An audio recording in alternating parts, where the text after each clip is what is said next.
சில பேரிடம் கழுத்துக்கு முன்பே ஒரு சில கட்டிகள் இருந்திருக்கும். நமக்கே தெரியும் அது தைராய்டு கட்டி என்று நாம் யூகித்து விடுவோம். தைராய்டு கட்டி என்றால் என்ன? முதலில் தைராய்டு என்றால் என்ன? இந்த தைராய்டு கட்டிகள் எதனால் வருகிறது? என்னென்ன வியாதிகள் இந்த தைராய்டு கட்டிகள் நமக்கு தொந்தரவு கொடுக்கும்? இதனுடைய வைத்திய முறைகள் தான் என்ன? இதை வராமல் தடுப்பது எப்படி? இது போன்ற பல்வேறு கேள்விகள் நம்மளுடைய மனதில் வந்து கொண்டு தான் இருக்கும். முதலில் நாம் தெரிந்து கொள்ள வேண்டியது, நம்ம உடலில் பல்வேறு சுரப்பிகள் உள்ளன. அதிலும் நாளமில்லா சுரப்பி, நாளமுடன் உள்ள சுரப்பிகள். நம்ம எச்சில் சுரக்கிறது ஒரு சுரப்பி தான். அது போன்றுதான் தைராய்டு. இன்சுலின் சுரப்பதும் ஒரு கிளாண்டு. இந்த கிளாண்டுன்னு சொல்லுவாங்க.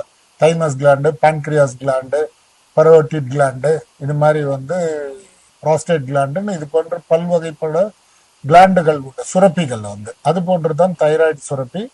நம்ம கழுத்துக்கு முன்பகுதியில் நம்மளோட வின் பைப்புன்னு சொல்லுவாங்க, அதாவது மூச்சு குழாவுக்கு அது மேல் ஒட்டி இருக்கும். கிட்டத்தட்ட ஒரு நார்மலான தைராய்டு கிளாண்ட் 15 கிராம் தான் அடல்ட் ஏஜ்ல இருக்கும். குழந்தைகளுக்கு அதை விட கம்மியாக இருக்கும். இதனுடைய வளர்ச்சி பாத்தீங்கன்னா, ஆரம்பத்தில் குழந்தை பிறக்கும் பொழுதே தைராய்டு கிளாண்டும் நன்கு முழு வளர்ச்சி பெற்றிருக்கும். இந்த தைராய்டு கிளாண்ட் என்னன்னு சொல்லுவாங்கன்னா மாஸ்டர் கிளாண்ட் சொல்லுவாங்க. மாஸ்டர் கிளாண்ட்னா அதனுடைய கொடுக்கும் ஹார்மோன். அது 2 வகையான ஹார்மோன்கள் கொடுக்கும். அது தைராய்டு 3, தைராய்டு 4. நிறைய பேர் டெஸ்ட் பண்ணி பார்த்திருப்பீங்க. தைராய்டு டெஸ்ட் T3, T4, TSHன்னு சொல்வார்கள். அதுல T3, T4ன்றது 2 ஹார்மோன். இந்த 2 ஹார்மோன் உங்களுக்கு சுரப்பது இந்த தைராய்டு. இது எதுல இருந்து சுரக்கும்னா, நம்ம நார்மலா இப்ப வர்ற சால்ட்ல எல்லாம் பாத்தீங்கன்னா அயோடின் சத்துக்கள் நிறைந்த சத்து. கவர்மெண்ட் ஸ்டாண்டர்ட் ரூல் ஃபிக்ஸ் பண்ணிட்டாங்க. அதாவது அயோடின் இந்த அளவுக்கு ஒவ்வொரு உப்பு தயாரிப்பிலும் இருக்கணும். அந்த அயோடின் எடுத்துக்கொண்டு அதில் மூளை கட்டளையிடும். அதுதான் தைராய்டு ஸ்டிமுலேட்டிங் ஹார்மோன். அங்க மூளையிடும் கட்டளைக்கு ஏற்றவாறு அந்த தைராய்டு கிளாண்ட் தைராய்டு 3, தைராய்டு 4 என்ற ஹார்மோன்களை சுரக்கும். அதுதான் நம்மளுக்கு மாஸ்டர் கிளாண்ட். மாஸ்டர் கிளாண்டுன்னு பாத்தீங்கன்னா பாடியில இயங்கும் அனைத்து செயல்களுக்கும் அதனுடைய உந்துதல் எனர்ஜி கொடுப்பது அந்த தைராய்டு சக்தி தான். ஸோ தைராய்டு கிளாண்ட் ஒரு சீராக அது கொடுத்து கொண்டே இருக்கும். சில நேரங்களில் அளவு குறைவாக கொடுக்கும், சில நேரங்களில் பாத்தீங்கன்னா அளவு அதிகமாக சுரக்கும். இது 2 தான் நம்ம பார்ப்போம். தைராய்டு கிளாண்ட்ல குறைவா சுரக்கிறது, அதுதான் நம்ம நிறைய பேருக்கு இருக்கும், நம்ம பார்த்திருப்போம். அதை ஹைப்போ தைராய்டிசம் சொல்லுவாங்க. அதே மாதிரி அதிகமாக சுரக்கும் அந்த ஹார்மோன் நம்ம ஹைப்பர் தைராய்டிசம் என்று சொல்வார்கள். ஹைப்போ தைராய்டிசம்னாவே மெடிக்கலா நீங்க சொல்ல போனா குறைவான அளவு, தேவை அளவை விட குறைவாக சுரப்பது. இதனால் நம்ம உடம்புல என்னன்னு பாத்தீங்கன்னா, காமனா நம்ம பாக்குறது எடை கூடி விட்டு இருக்கும். சோம்பலான வியாதி. நம் உடலில் நடைபெறும் அனைத்து செயல்களும் ஸ்லோ டவுன் ஆகிடும். லைக் பாத்தீங்கன்னா மென்சுரேஷன் குறைந்து போய்விடும். அதே நேரத்தில் நம்ம லெத்தர்ஜிக் லுக் வந்துடும். தேவையில்லாத பாடியில வாட்டர் ரிட்டென்ஷன் நிறைய நடந்துவிடும். அதே போன்று நம்ம எடை பருமன் ஆகிவிட்டு உடலில் நடக்கும் குடல் சுழற்சி முதல் அனைத்து செயல்களும் ஸ்லோ டவுன் ஆகிடும். இதற்கு ஸ்ட்ரெயிட் ஆப்போசிட் பாத்தீங்கன்னா, அதிக தைராய்டு சுரந்தால் லீனாக இருப்பார்கள். எல்லா இருதய துடிப்பு முதல் நுரையீரல் துடிப்பிலிருந்து குடல் துடிப்பு வரைக்கும் பாத்தீங்கன்னா சில பேருக்கு டயரியா போயிட்டு இருக்கும். இதே குறைவான தைராய்டு பாத்தீங்கன்னா அவங்களுக்கு கான்ஸ்டிபேஷன் இருக்கும். ஸோ இருதய துடிப்பு படபடப்பா அதிகம் உள்ள தைராய்டு இருப்பவர்களுக்கு இருக்கும். ஸோ இது நாம் கண்டறிந்து இப்போ இது லிஸ்ட் அவுட் பண்ணிடலாம். நீங்க வெயிட் கூடுதா குறையுதா, நெஞ்சு படபடப்பு ஜாஸ்தியா இருக்கா, நம்ம ஆக்டிவிட்டிஸ் எல்லாம் எப்படி லெத்தர்ஜிக்கா இருக்கல்ல, ஆக்டிவா இருக்கிறோமா, சுறுசுறுப்பா இருக்கிறோமான்ற அனலைஸ் பண்ணிட்டு தைராய்டு டெஸ்ட் பண்ணி பார்ப்போம். 3 டெஸ்ட் அது எங்க உங்களுக்கு தெரிஞ்சதுதான். T3, T4, TSH. இந்த 3 டெஸ்ட் பார்த்துட்டு அதில் மருத்துவர்கள் குறைவான தைராய்டா இல்ல அதிகான தைராய்டுன்னு கேட்டு அதுக்கேற்ற மருந்துகள் கொடுக்குவார்கள். இல்ல அதிகமா இது மட்டும் தான் இருக்குமா, இதை விட வேற ஏதாவது இருக்குமா அப்படின்றது கேள்விகள் மக்கள் மனதில் எழும். அப்படி என்ன வியாதிகள் வரும் என்று பாத்தீங்கன்னா, தைராய்டுல சில நேரத்துல இன்ஃபெக்ஷன் வரும். இன்ஃபெக்ஷன் நம்ம நார்மலா டான்சில்ல இன்ஃபெக்ஷன் பார்த்திருப்போம். கை கால் நகை இடுக்கில் அது போன்ற எல்லாம் ஐயில எல்லாம் இன்ஃபெக்ஷன் பார்த்திருக்கோம். அது போன்ற இன்ஃபெக்ஷன் தைராய்டுக்கும் வரும். தைராய்டு ஐட்டிஸ்ன்னு சொல்லுவாங்க.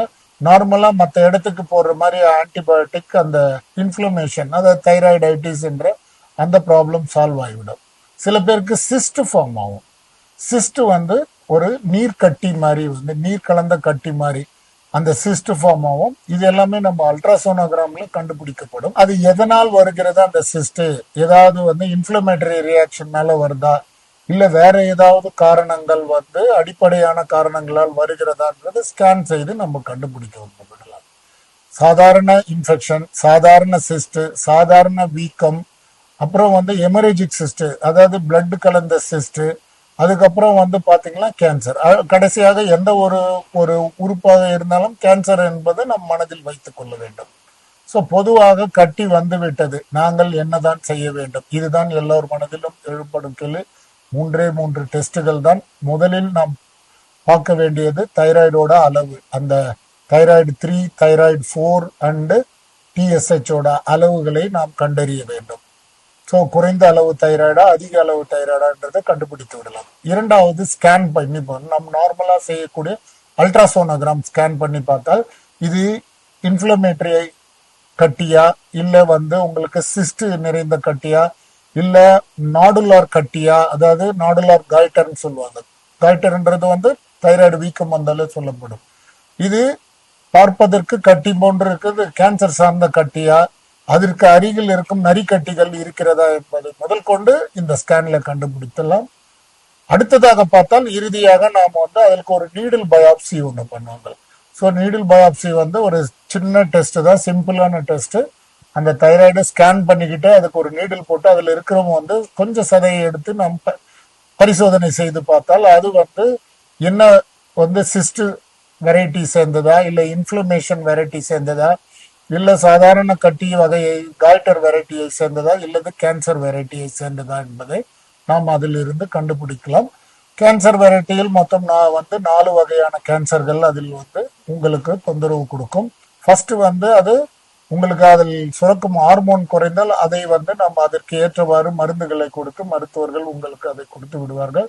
சில நேரங்களில் கட்டி வீக்கமாக இருக்கிறது, ஆனால் நான் நீடில் டெஸ்ட் பண்ணி பார்த்ததில் எனக்கு வந்து அது கேன்சர் வகையை சார்ந்தது, நிச்சயமாக கேன்சராக இருந்தால் அதற்கு உண்டான சிகிச்சைகள் வந்து செய்ய வேண்டும்.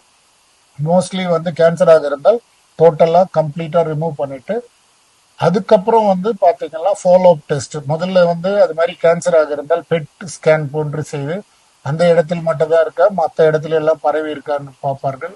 இந்த கேன்சர் தைராய்டு ரிமூவ் பண்ணும்பொழுது ரொம்ப கேர்ஃபுல்லா டாக்டர்ஸ் வந்து அதை வந்து ஹேண்டில் பண்ணுவாங்க. சில நேரங்களில் வந்து உங்களோட வாய்ஸே மாறுறதுக்கு வாய்ப்பு இருக்கு, உங்க வாய்ஸ் போறதுக்கும் சான்சஸ் நிறைய இருக்கு. அதை உங்களுக்கு அதை உறுதி செய்து விட்ட பிறகுதான் அறுவை சிகிச்சை செய்வார்கள்.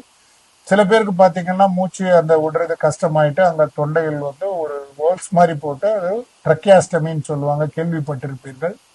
ஸோ இதனுடைய தன்மை வந்து பாத்தீங்கன்னா கேன்சர் வந்து நம்ம ஆப்ரேட் பண்ணி எடுத்துட்ட பிறகு பக்கத்தில் இருக்கும் அருகில் இருக்கும் அந்த நோட்ஸ் அந்த இது எல்லாமே வந்து அந்த வெயின்ஸ் எல்லாமே வந்து ரிமூவ் பண்ணிடுவாங்க. அதுக்கப்புறம் வந்து அயோடின் தெரப்பி கொடுக்கப்படலாம், அதுக்கப்புறம் ரேடியேஷன் கொடுக்கலாம், சில நேரங்களில் தேவைப்பட்டால் வந்து கீமோதெரப்பிகள் கொடுப்பார்கள்.